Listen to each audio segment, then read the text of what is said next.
all week long, right? 0-9 on Monday night. Yeah. You like how this tastes? Yeah. You like that? Then he becomes head coach, Niners. So Kirk knows the system. Kirk is an incredibly intelligent guy. Kirk goes over there. You know, maybe the Minnesota Vikings are kind of done with the Kirk Cousins era, the fully guaranteed contract, and say, hey, go ahead and move on. And then what are they going to do for quarterback? So then now we got a whole other team that's entering the whole thing. It's just very interesting, unless they're taking Jimmy G back. And I'll be excited to see how the boys over in Minnesota feel about that. You talked about maybe they bring Ponder back. Wow. Oh, I forgot about Christian Ponder until earlier today. How'd you guys feel about that? If the quarterback carousel ended and it's like, guess who's coming back? Guess who's back? Christian Ponder, CVS hair wash guy. Or was it a Walgreens? I can't really think it was a CVS. Yeah. I think you're right. Well, this is Purple Daily. Phil Mackey, Judd Zulgad, Declan Goff. By the way, we are much more active on Instagram than we were earlier in the year. Score North on Instagram, SKOR North. You can also follow me on Instagram. I am at Phil Mackey. And we've got the Dexter, _Dexter, and Jay Zulgad. We're all on Instagram if you want to hit us up. And today's episode of Purple Daily is going to be all about rounding up all of these Kirk Cousins trade rumors. There's a lot of smoke. We're going to round everything up and sort of summarize where things are at right now, how much smoke versus how much fire, and where should the Vikings be. But first, we're going to cheers a Corona hard seltzer to speculation season. Oh, baby. man. I can't wait for the day, if it does ever happen, that Kirk Cousins gets traded, because I'm going to be stone cold Steve Austin in my apartment in Minneapolis, just cheersing and being doused in Corona hard seltzer. What? Cousins in the Niners, what? I don't know if Stone Cold gets down with seltzers, but if there is a seltzer that he would get down with, it's probably Corona hard seltzer. Dex. It would. I'm streaming it. Oh, we're streaming that. I like baby. to see this. Couple seltzers in. Literally, the cans will be all over. I'm all about it, because it's the only hard seltzer made with Pure Beach 5s, with a refreshing splash of fruit flavors such as tropical lime, mango, cherry, and blackberry lime. Corona hard seltzer is a tasty spiked sparkling water with a splash of natural fruit flavor that allows you to enjoy the moment. In each can, Corona hard seltzer has 0 carbs, 0 sugar, 90 calories, and is gluten-free. Relax responsibly. Corona hard seltzer spiked sparkling water with natural flavors. Imported by Crown Imports, Chicago, Illinois. All right, boys. We've all been sort of combing through the internet. We've got a combination of things to read, we've got a clip from Ian Rappaport we're going to get to in a little bit. There was a deep dive on ProFootballTalk.com about the 49ers and Kirk Cousins. So stop me as I go here, but I would love to treat this as a roundup episode. Kirk Cousins trade rumors, and how much are we buying into this as a reality? So the one we touched on yesterday from Evan Massey, who covers the NFL and various things, a little bit like I've never heard of him. He says he's worked for Forbes and ESPN. I don't know, but he tweeted, the 49ers are looking to make a move at quarterback. Kirk Cousins, I'm told, is a name to keep an eye on. If the Vikings are open to dealing, San Francisco will push hard to acquire him. Ties with Kyle Shanahan make this an intriguing potential fit. Right. Ross Tucker, who's very plugged into the NFL. Yeah, he's got sources. But he doesn't report. Yeah, he's not an information man, but he definitely talks to people who know a lot within the league, which is why this intrigued me. So he tweeted, can we fast forward to the day when Matt Ryan is on the Niners and Jimmy G is back in New England? Sounds like it will be Cousins in San Francisco, but either way, I think Jimmy G starts the opener for the Patriots. Sure. So where he says, sounds like it will be Cousins in San Francisco. Is somebody hearing that?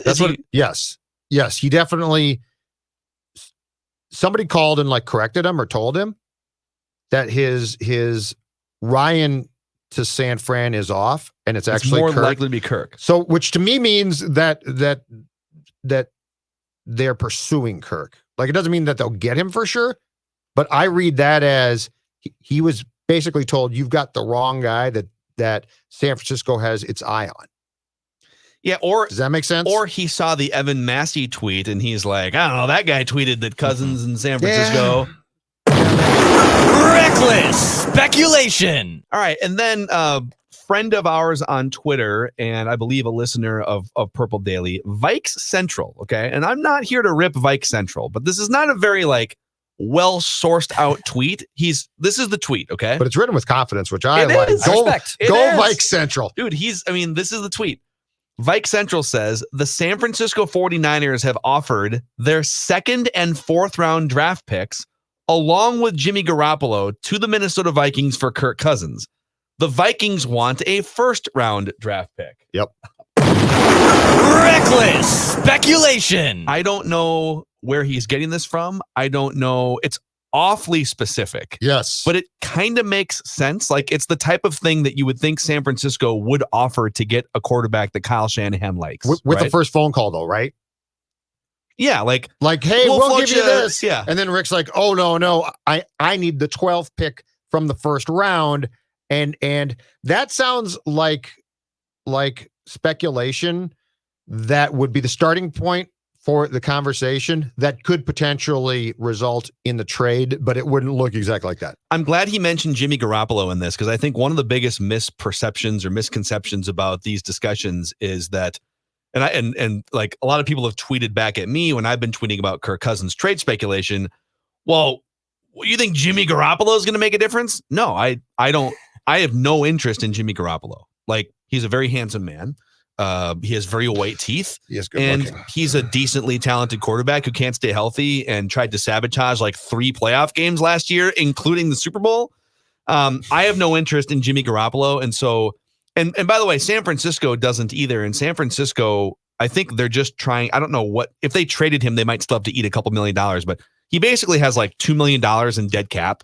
So whether it's the Niners or a team that trades for him, like, you can either restructure his contract or you can just cut him for almost no penalty, right?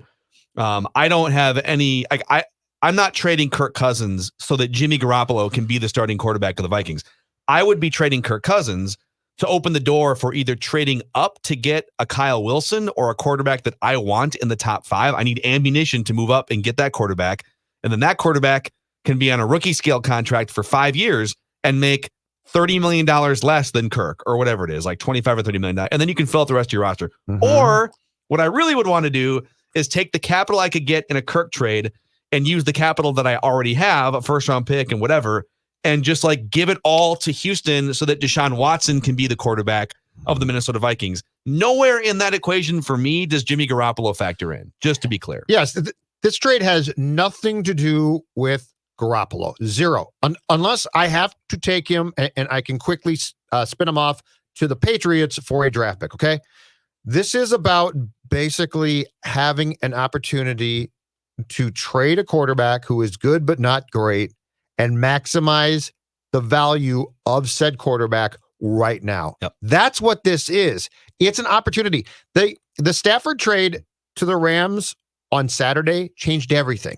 Like, it changed the thinking here. You go from, well, it'd be nice to trade Kirk, but Kirk's okay. Kirk's fine. And we couldn't get much. I said 2 weeks back, I'd take a 3rd round pick. You think I'm taking a 3rd round pick now after what the Stafford haul is? And Stafford and Kirk, to me, are pretty much on the same path. So I consider them both to be good quarterbacks. But after I saw what the Rams were willing to do as far as trying to take their shot, shoot their shot, and what they gave up, and I know that there's a West Coast team that was intrigued and talking to Detroit about Stafford.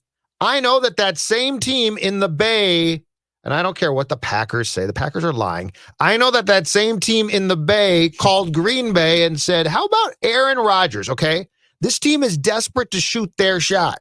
And the next man up is Kirk Cousins, which is why I'm sure that they called Rick and said, how about a 2nd round pick? And then Rick's like, no, but how about a 1st round pick, which then gives me, if I'm Rick, the 12th and 14th pick. You think I'm not going to explore that? 100%. And I know that there are cap implications here. Okay. But I think I think this whole thing of, well, the cap problem is too much. That's not how teams work. They try and work around things, right? Yeah. They explore potential. I'm going to tell you right now, if San Francisco would give up the right price for Kirk, he will be traded. Like the Vikings are not going to say 2 first-round picks. Oh, we're going to walk away from that. And it kind of feels like, I said this to you on Mackey and Judd today. It kind of feels like San Francisco is ready to rock here. Like they're like, we're in on Stafford. We're making a call on Rodgers. There's all this smoke surrounding Kirk Cousins that they've decided. Yep. We got these pieces coming back. I know we went 6-10 last year, but like our roster, when healthy, is ready to pop. Right. We're going to add a weapon in the draft. And we're just looking for a quarterback to sit here, be healthy, and we're obviously we're not going to get Pat Mahomes, but like we need someone who can run this system and be healthy. And Kirk Cousins checks those boxes. It feels like San Francisco is ready to play poker and play ball, and the Vikings are kind of sitting here trying to figure out, okay, all right, so all right, we're trying not to get fired. We don't want to just be like left without a quarterback. Kirk's fine. And he was great at times, but like he doesn't really come back in the fourth quarter unless you're playing the Jaguars. And he's 32 and he only has 1 double-digit win season. Like he's just, he's fine. So the Vikings, I think, are sweating. They've got good in their hands, and they want to be great, but they don't want to give up good. And so that there's no guarantees that they're going to get Deshaun Watson. So I think the Vikings are going through all of these discussions, and the Niners are like, we've already had those discussions. Jimmy Garoppolo is not the guy, and maybe Kirk's not either, but like we think we have a better shot if we move on. I got another one for you guys here. Kirk Cousins trade rumor roundup. ProFootballTalk.com. Mike Florio did a deep dive into this morning. And this is like 1,000 words. I'm not going to read the whole thing, but I'm going to give you a couple paragraphs, okay? So what will the 49ers do is sort of the question on this article. Mm-hmm. A trade offer for Deshaun Watson remains possible, although the price will surely be high. Vikings quarterback Kirk Cousins, the player whom 49ers coach Kyle Shanahan assumed the team would sign as a free agent in 2018, could be available via a trade. It's not news that Shanahan would be interested in Kirk Cousins, the player that him and his father drafted 9 years ago. The news will arise if and when the Vikings decide to move on from Cousins, and if and when the 49ers decide to absorb a contract that pays $56 million fully guaranteed over the next 2 years. The Vikings first would have to be willing to trade Cousins. Before the Vikings would do that, they'd need to be willing to absorb $20 million in dead money for 2021. They'd also need to be confident that they have another viable option at quarterback. If not Cousins, who would the Vikings quarterback be? Cam Newton, Andy Dalton, Mitch Trubisky, Ryan Fitzpatrick, Jacoby Brissett, Jameis Winston, Alex Smith. He lists off all those quarterbacks. Mike, you're close. You're really close. Deshaun Watson is the answer here to this, math problem. Here's what I don't get. The fact that and I like the fact that Mike speculates here, okay?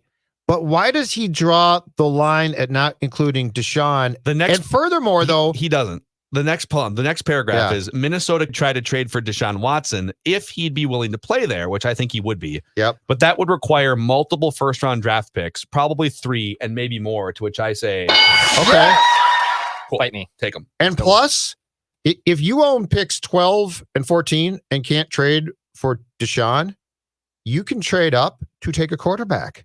Like you can try and solve the problem with potentially a team-controlled player for 5 years. Mm-hmm. So like that's the next step. Like there's 2 steps here.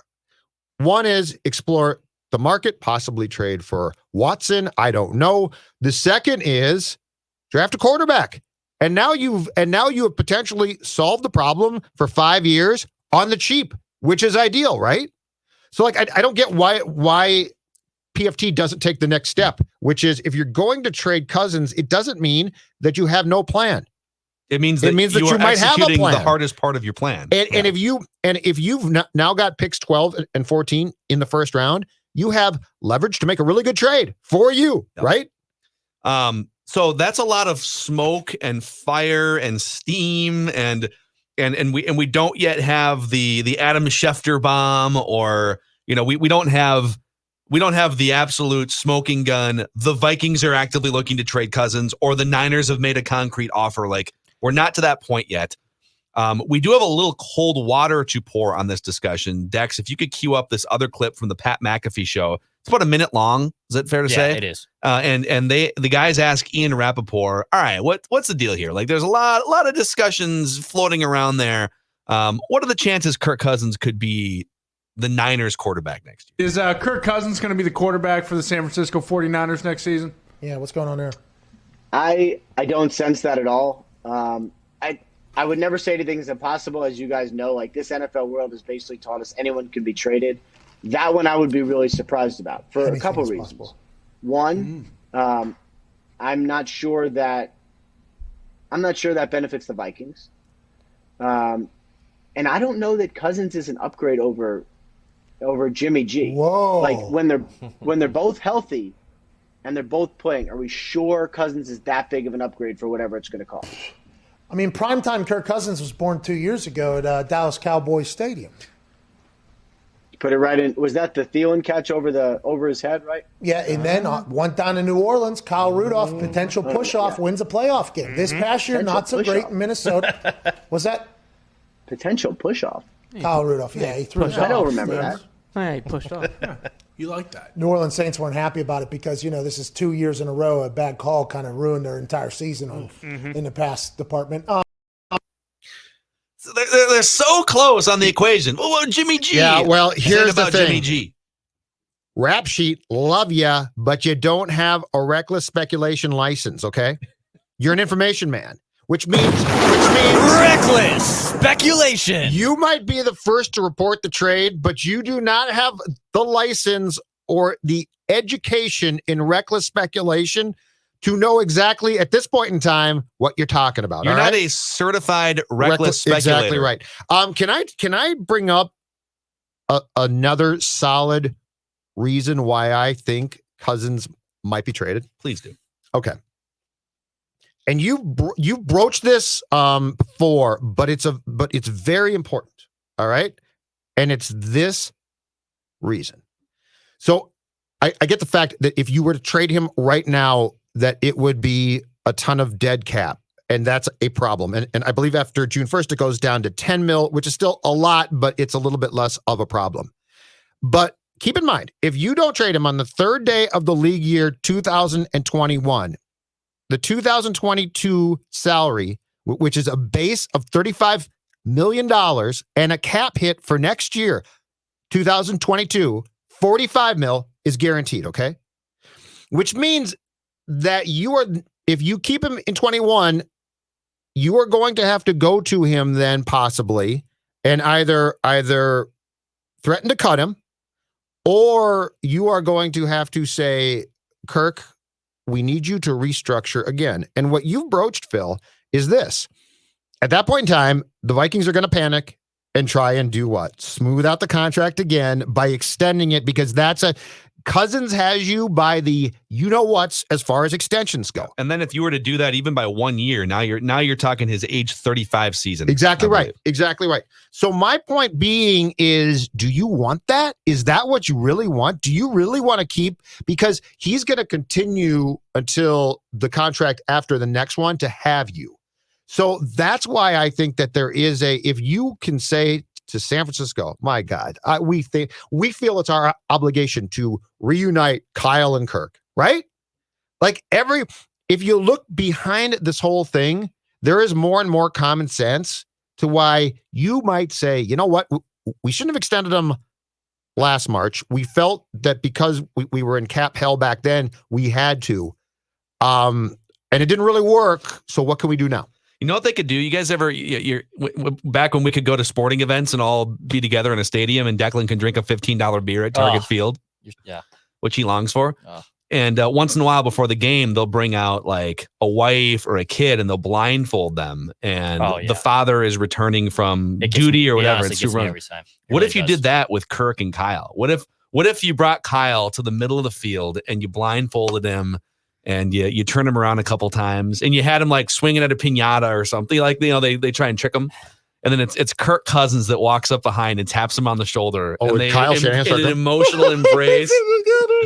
I could see that happening. I'm so happy to see you. I think if I'm ownership, and I brought this up with you on Mackey and Judd too, which, by the way, Apple, Spotify, ScoreNorth.com, and ScoreNorth YouTube if you want to find our other show.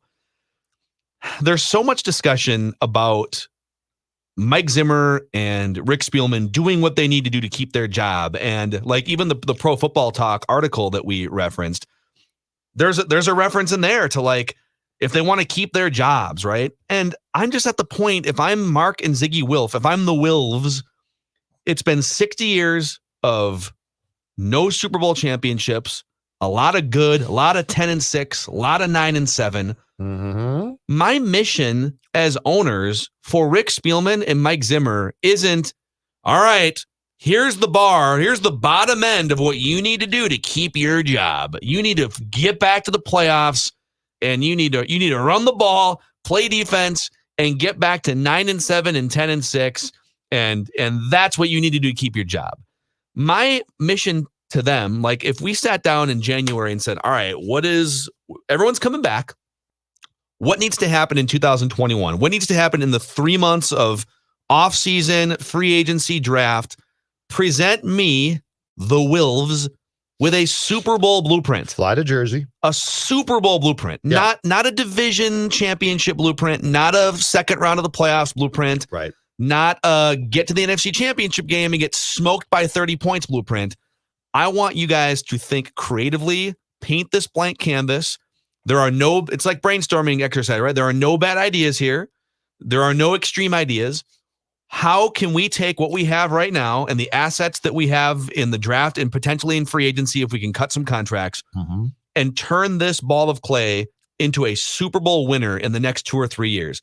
And if you guys can be part of that solution and blueprint, even if it means admitting some mistakes or moving off some things, that's okay. That's okay. This is a safe space for ideas.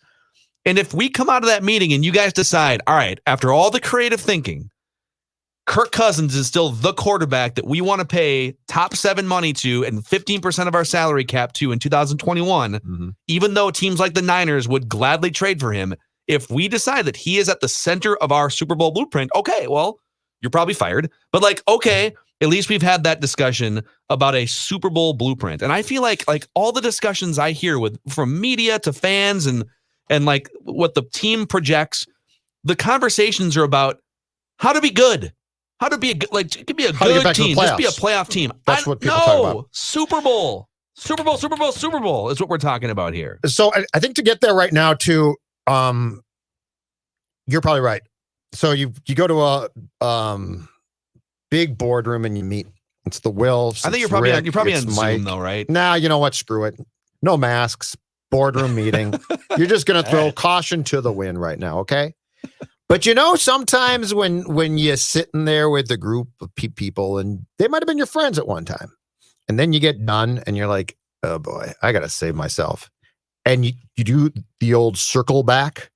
Hey, you know what, Mike? Just go outside and wait here. I got one thing left to do, okay? And then you close the door again.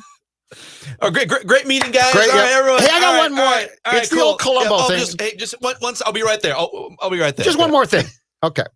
And then you'd say, Zim, you know what? I'll be right. I forgot my pencil.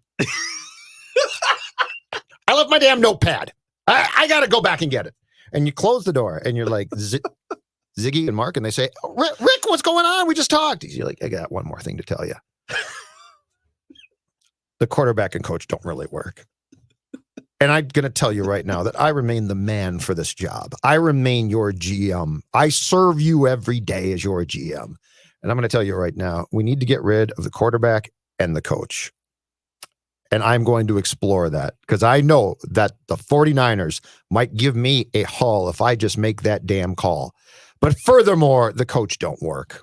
The coach is all about defense. What's the one common theme here that we have not talked about when it comes to what the Rams did on Saturday and what San Francisco appears to be doing?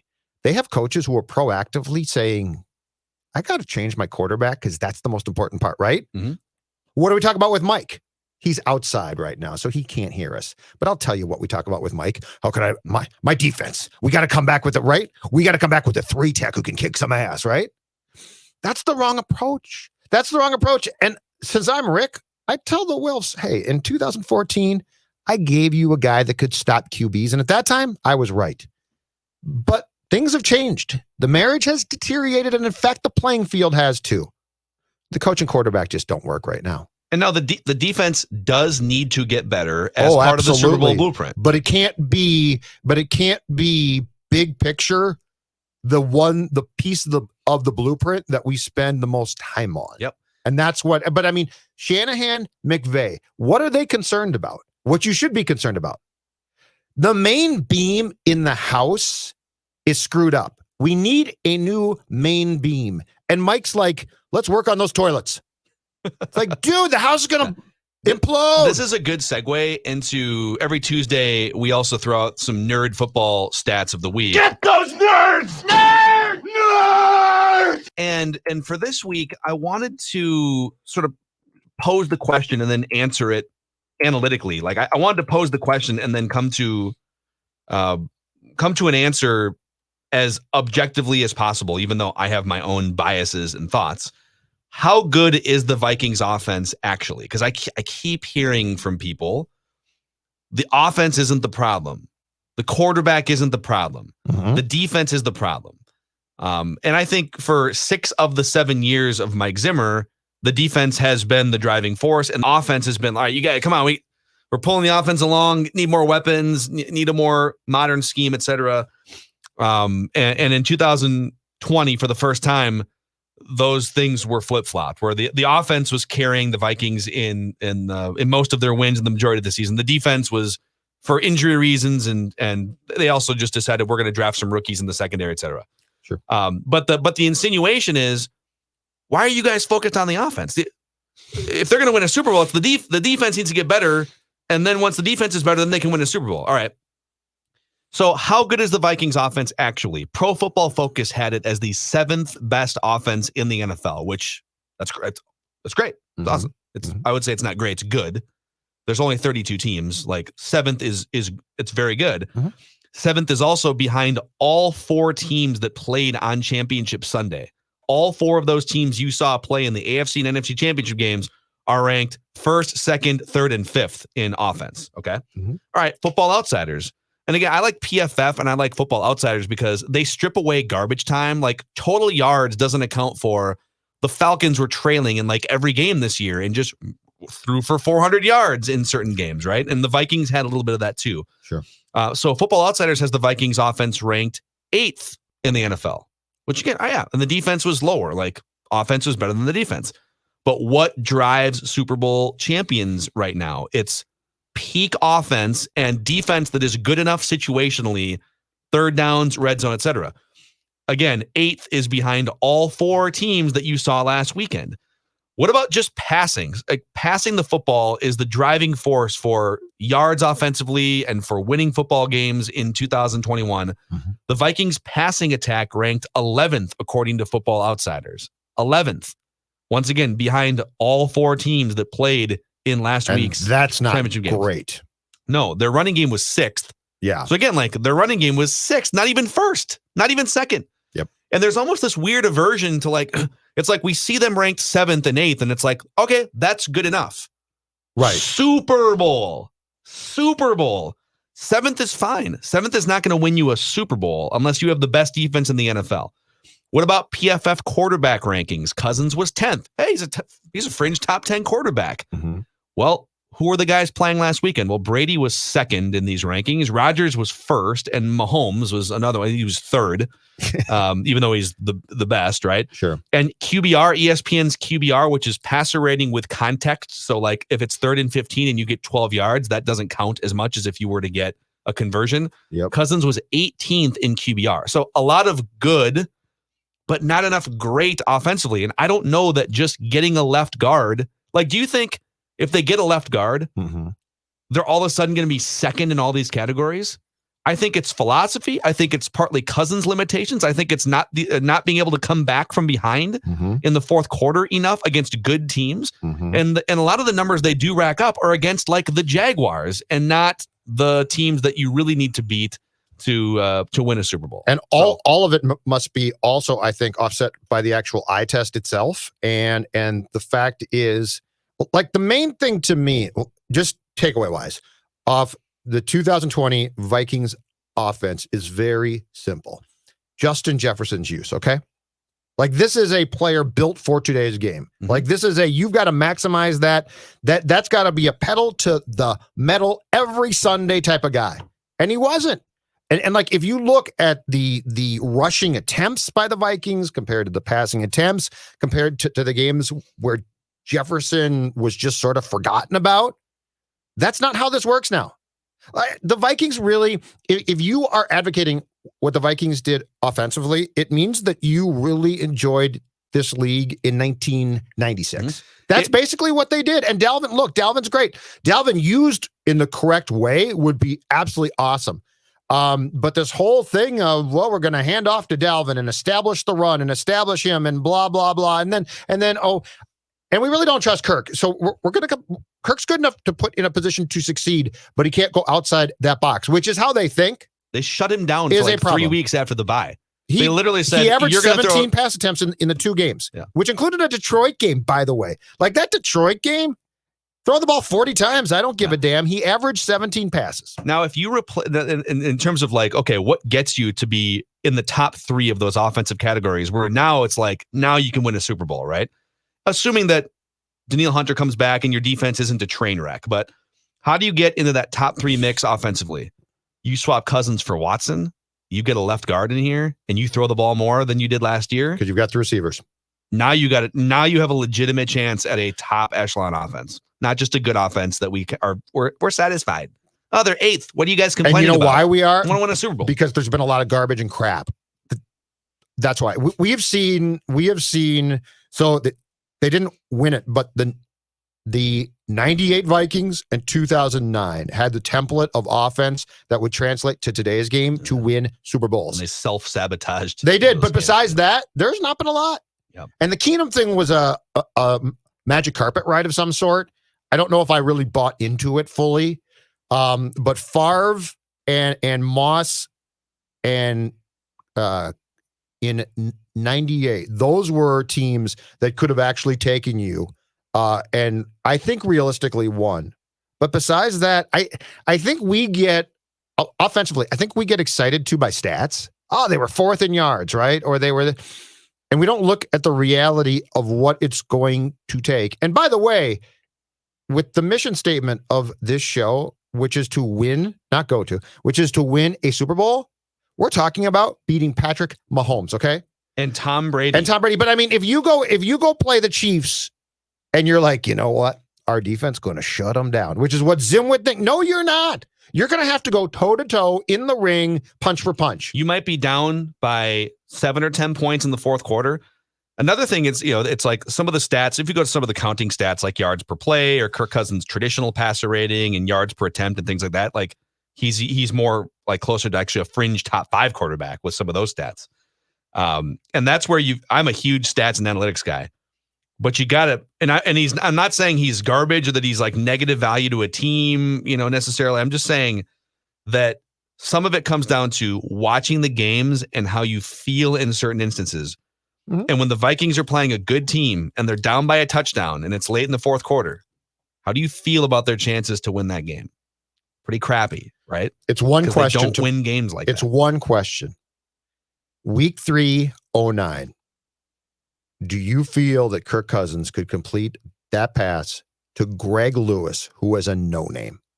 Do you feel that? And how many times as a Viking fan have you felt confident that your quarterback can complete that pass? Because that's the type of play that you need to win Super Bowls.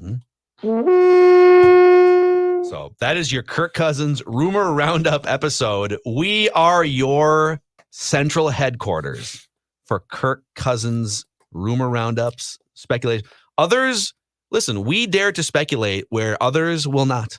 Because we have PhDs in reckless speculation. Yeah, we are here to follow this off-season speculation season with you every day on Purple Daily. Thanks for hanging out with us.